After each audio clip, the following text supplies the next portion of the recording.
The mood tracker's back. Tonight, I want to talk to you about Texas. The mood tracker is very simple. We take the most positive and negative-minded portions of the fan base, and we respectfully ask them to sit this one out. And we're left with like the middle 80 or so percent of a fan base. In this case, it's Texas.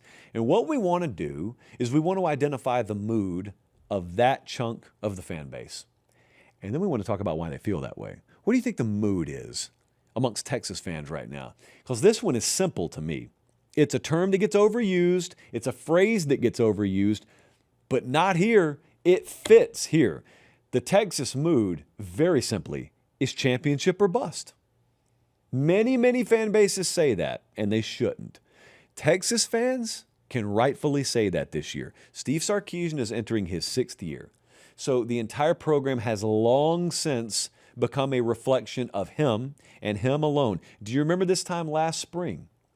This time last spring, Sark himself was on the show.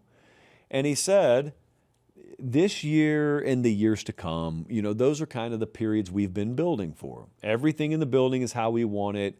Everything about the personnel, it's our way of doing things. All the systems are in place. Everything is Texas football the way we want to define Texas football. Well, they missed the playoff last year.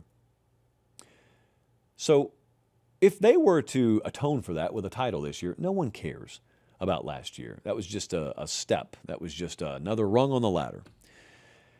But I think sometimes, really most of the time, when fan bases have a title or bust mentality, it's not fair. They're heaping disproportionate expectations on a situation, thinking that they can just expect their way to a title. No, Texas should be in a position to compete for a title this year. And you got to give several hat tips. You got to hat tip Sark. You got to hat tip Brandon Harris and his entire department over there in the player personnel world, the NIL world, for putting together, I think, pound for pound, maybe the best portal haul out of anyone. I know the On3 rankings would have them stacked maybe a little bit differently, but when you go pound for pound based on need, Texas just utterly killed it. And they always recruit very well, so you're stacking that on top of recruiting. And we were browsing earlier today, just kind of trying to get a sense, kind of get a vibe check of Texas. R.T. Young over at Inside Texas had written a really good column about the expectations there. And he was talking about the season ticket renewals that have been sent out. And Texas kind of puts the slogan into the mailer that they send you to renew your season tickets. And that slogan for this year was nothing less than legendary. Hey guys, do me one favor. Check and see if you're subscribed to the channel. If you are, great. If you're not, it's that easy. It's free. It doesn't cost you anything. It doesn't sign you up for anything. It just helps us do the show this way forever. All right, back to the clip. I guess that could have been the mood, as it turns out. I don't want to steal, though. So, yeah, legendary at Texas means you're winning a national championship. I don't think you bow out in the quarterfinals and they call that legendary. I just don't think that's how the mood would go down there. You don't have to be perfect. So, Ohio State 2 years ago changed everything. Ohio State 2 years ago was this loaded team. It was this loaded program that freely admitted it's a championship or bust year for us. We were there in the spring. I was talking to Mark Pantonio in the spring. I was talking to Mark Pantoni, not Pantonio. I was talking to Ryan Day in the spring. And it was sort of an off-the-record moment at that point, but they were adamant. We are all in on this season. We are as all in as you could be. And they won a national title. That's how history remembers it. But history needs to also remember, yeah, they barely made the playoff. They lost their final game. That was their second loss. They were a flawed team. Only because the playoff expanded did they get in the playoff. And once they got in, they peaked. Well, the lesson there is you just got to make sure you're in good enough position. That's part one. And part two is peak at the right time. That's what Texas has to be able to do. But in the event that this doesn't happen, like in the event that somehow maybe they underachieve or maybe their schedule just really is as tough as we think it'll be, and they have a lot of close losses, maybe they're 14th this year, 15th this year.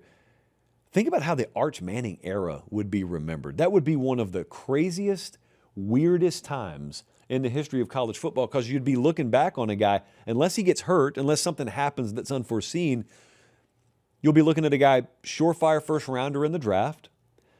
Therefore, he lived up to his 5-star billing, and he was never out for a significant period of time, we're assuming. And yet, Texas never even made the playoff with him as their starting quarterback. That would be one of the bigger indictments in the history of like high-level college football. You can't have that. You can't even be missing out on the 4-team playoff if you've got that kind of caliber quarterback multiple years starting for you, much less missing out twice on the 12-teamer. Championship or bust. Title or bust mentality. That's the mood at Texas this year. We just finished the Fall Don't Lie tour. We just finished it. We just wrapped it up. It was a very successful tour. Some are saying our most successful tour to date, and I always say that because it was our latest tour. Quick Trip fueled us the entire way. I have to make a trip to Hot Springs, Arkansas later this week. Several Quick Trip between, and that's the plural of Quick Trip, several Quick Trip between Nashville and Hot Springs. So I assume I will see many of you guys out there on the road. But many of you have also been asking, hey, the Fall Don't Lie tour, fueled by Quick Trip this past year. I got the t-shirt when you came to Tuscaloosa or when you came to fill in the blank, Columbus or State College. I got the t-shirt when you came, but what about the t-shirt that shows every single tour date? I thought you said you were going to do that. It's good that you called us on that. So we put it in the store. It's actually featured right over my shoulder right now. If you're listening on podcast, you can go to patestateMaterial.com right now, and the entire Fall Don't Lie tour t-shirt is available. Every stop we made is on that shirt. So there you go. That's not even possible. That shirt is not possible without Quick Trip. You think they just provide fuel and cold brew on tap and snacks, and in reality, they do so much more than that. We appreciate them. We hand over the heart. We appreciate our friends at Quick Trip. I think the best thing for everyone to do is just calm down and take a chance on love. To roll the dice on love. You know what? Make a note, Jesse. Probably don't have time for it this year, seeing as how we're 4 days from Valentine's, but that would be a good t-shirt idea next year. Listen to me. Every one of you has a heart. I know good and well you do. Therefore, every one of you should at least give a cursory glance to the Valentine's Day collection over at PateStateMaterial.com.